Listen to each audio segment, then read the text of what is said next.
Émotionnel ou rationnel? En accord ou à l'opposé? Les rencontres de l'heure. Nous sommes avec Emmanuel Latraverse et Nick Payne. Nick, le Canada, 51e État américain. Pareil, c'est une joke Trump avait lancée. Oui. Hey, vous avez des beaux sujets aujourd'hui. Hein? Ben oui, hein? Les artistes pédants, là, les trois salles de bain. Là, moi, jusqu'ici, je suis complètement... ça fait du bien.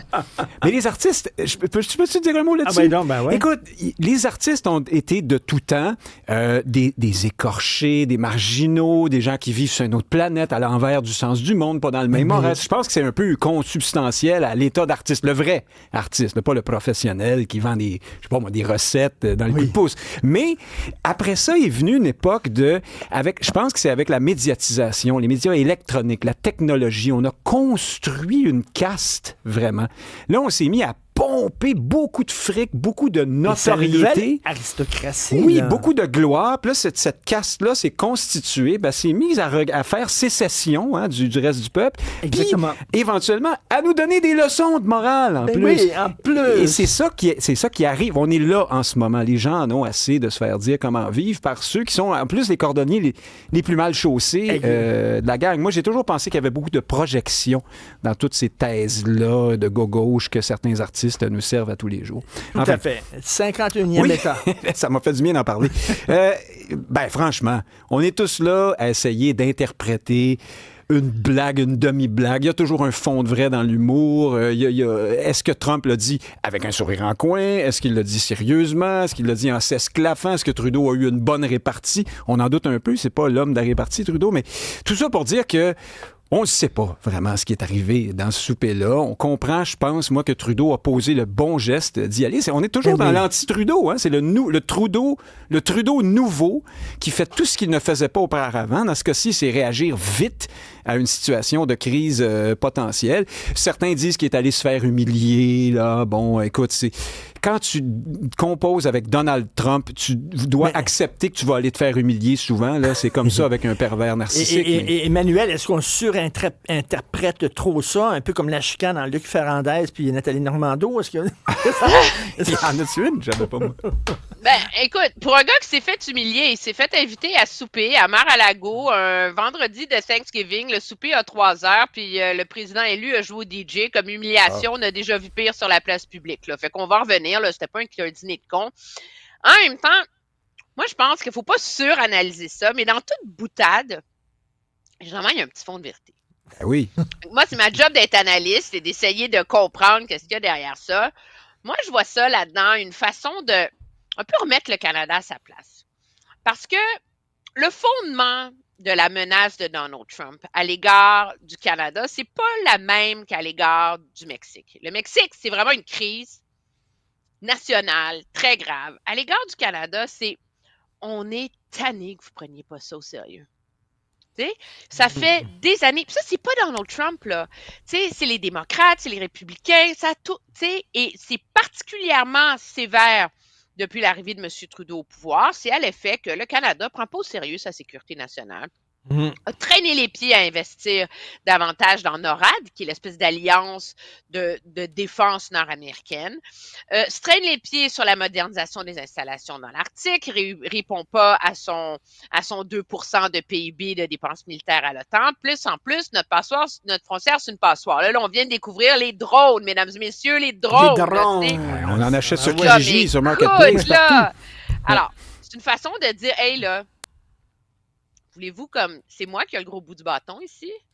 Puis c'est pas content, devient le 59e État. T'sais? Alors, c'est une blague, là. Il va pas, mais moi, je pense qu'il y a le sérieux du sous-texte de ces menaces-là, puis ça a surtout été, d'après moi, coulé à Fox News, puis pas à personne d'autre, pour rappeler au public américain que dans ce bras de fer-là, c'est quand même Donald Trump et les États-Unis qui ont le gros bout du bâton face au Canada. On préférerait que vous soyez le 51e État, comme ça, on aurait plus la paix. Écoute, pendant qu'on se parle, Nick, c'est le point de presse du ministre de la Santé, Christian Dubé, et il vient de présenter son projet de loi, Emmanuel et Nick. 5 ans. Quand tu sors là, de la faculté de médecine, puis tu veux devenir médecin, il faut que tu donnes 5 ans au système public québécois. Oui, puis après ça, tu chantes « Je sors de Sing Sing », puis t'es un peu fripé, t'es un peu magané, tu vas en thérapie, tu fais une cure de sommeil, puis après ça, tu reprends ta vie normale, tes droits et libertés.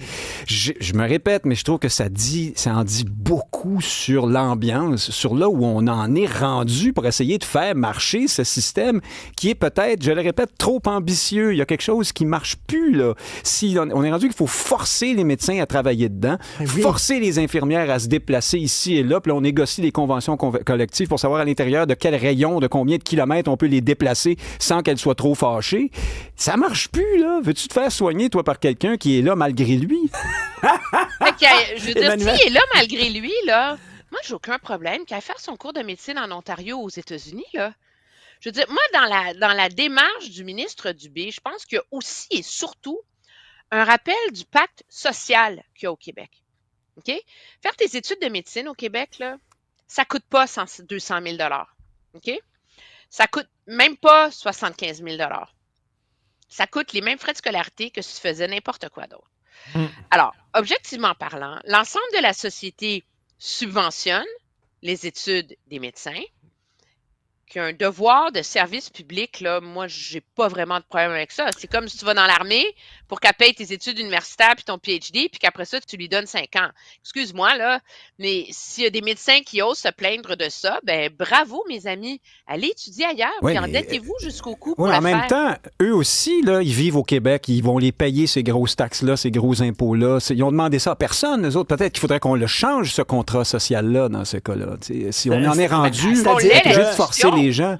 Oui. C'est-à-dire que la formation, qui paye pour la... que ça coûte un peu plus cher, j'en sais rien, je sais pas. Oui, si c'est ça le problème. Mais je répète, ils sont quand même dans le même écosystème que nous. Là. Ils vont payer leurs impôts, eux autres aussi. Ils en payent une bonne galette, hein, d'ailleurs. Ils sont bien payés.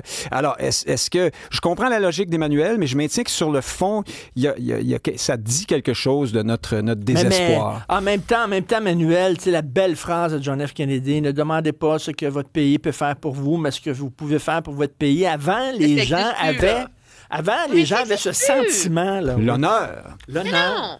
Mais maintenant, c'est un droit de travailler chez vous puis de pas rentrer au bureau, là. Je veux dire, ça n'existe... Non, mais on jase, là. Je veux dire, c'est le droit de faire ta brassée de lavage sur ton heure de lunch, là. Puis d'être à la maison quand tes enfants reviennent de l'école. Regarde, c'est ça, la société dans laquelle on vit. Moi, je pense qu'on a un système de santé qui s'embarque dans la réforme de la dernière chance. Parce qu'objectivement, si ça marche pas, Santé Québec, là, c'est que le modèle est non fonctionnel. Puis, on casse beaucoup de sucre sur le dos de notre pauvre système de santé au Québec, mais ça va marginalement mieux ailleurs au Canada, mais pas tellement mieux non plus, tu sais. C'est juste qu'ils n'ont pas le même écosystème médiatique pour en faire une psychose quotidienne au même degré que nous, on en fait une, parce que nous, on a des médias qui ne couvrent que le Québec, objectivement, là. Bien davantage. Mais la réalité, c'est qu'à un moment donné, moi, je pense qu'il va falloir oser se poser la question sur le fondement même de ce système universel, à payeur unique, où finalement, on est rendu à sous-contracter au privé. Tu sais, tout ça, ça tient avec la broche. Puis là, on essaye de rappeler à la classe médicale qu'il y a un pacte social derrière le fait de devenir médecin. Nick, t'as vu le film Alien? Oui. OK, alors... Est-ce qu'on s'en va avec ça? Ça va être bon. Un parasite qui rentre dans ton corps et là, qui grossit et qui fait de l'entrisme. Qui fait de l'entrisme, qui sort après ça, qui envahit ton corps. Et là, est-ce que l'extrême droite serait le alien du PQ? C'est-à-dire, il rentre dans le PQ, puis là, il grossit, puis...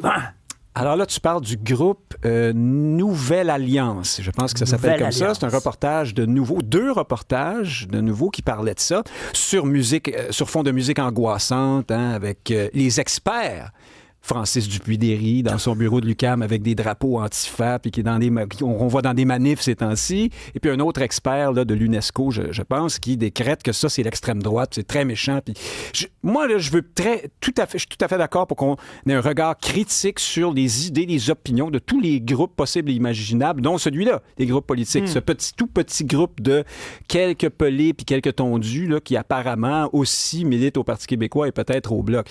Toutefois, je trouve ça comique quand même, ce double standard par rapport à ces manifestations-là de la plus extrême vers la droite, comparativement à la gauche la réciproque à QS, gauche. hein. Tu sais, les gens qui aujourd'hui, là, il y avait Jean-François Nadeau dans Le Devoir, par exemple, là, qui faisait un texte là, qui nous présentait ça d'une façon terrible. Il y avait Hitler là-dedans, il y avait tout ce que tu veux là, pour faire peur au monde. C'est peut-être vrai, j'en sais rien, mais quand c'est Adil Sharkawi là, qui appelle au meurtre devant des milliers de personnes, on les entend pas, on ces les entend gens-là. pas, ils sont pas là. Emmanuel?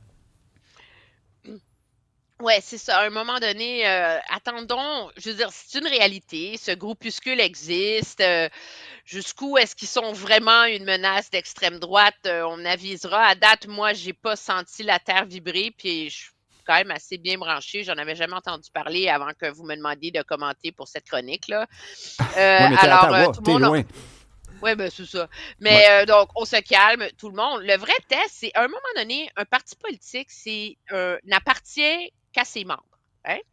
Et le test de la solidité d'un parti politique, c'est que l'ensemble des membres et l'organisation en tant que telle résistent aux dérives et qui viennent avec l'entrisme de groupuscules.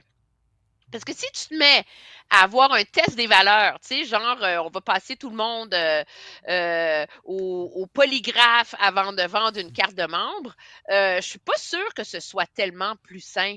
Tu sais. Les partis politiques ont tous des branches plus radicales, plus extrémistes, ça va dans le temps, ça va avec le vent. L'enjeu, c'est quelle influence ont-ils au sein du parti? Et c'est ça. Alors, à Poser partir la du question, moment, c'est y répondre. le jour où ce groupe-là contrôlera les instances du Parti québécois, là, on sera vraiment inquiet. Oui. Il y a 15 membres sur 40 000 ou 30 000 au Parti québécois qui viennent de la Nouvelle Alliance, là, ça m'empêche pas de dormir. Ben, c'est ça. Tout est dans. On est encore dans la guerre culturelle. Hein? Oui. On a utilisé le mot d'entrisme. On a dit au PQ, il y a des extrémistes et au Bloc. On comprend que pour une certaine gauche, ça fait beaucoup plaisir là, après les histoires d'Arun Boisy puis de l'entrisme à Bedford et tout ça. Mais les ordres de grandeur n'ont rien à voir. Le groupe machin, là, ils ont montré une manifestation dans le reportage de nouveau. Ils sont, je sais pas où, à Rimouski. Ils sont 21, je pense. Ça n'a rien à voir. Ça n'a rien à voir avec, c'est ça, avec l'islamo-gauchisme. L'ampleur du wokisme à gauche puis de l'islamo-gauchisme. Et tout ça, effectivement. Merci beaucoup à vous deux. Salut. Au revoir. Au revoir.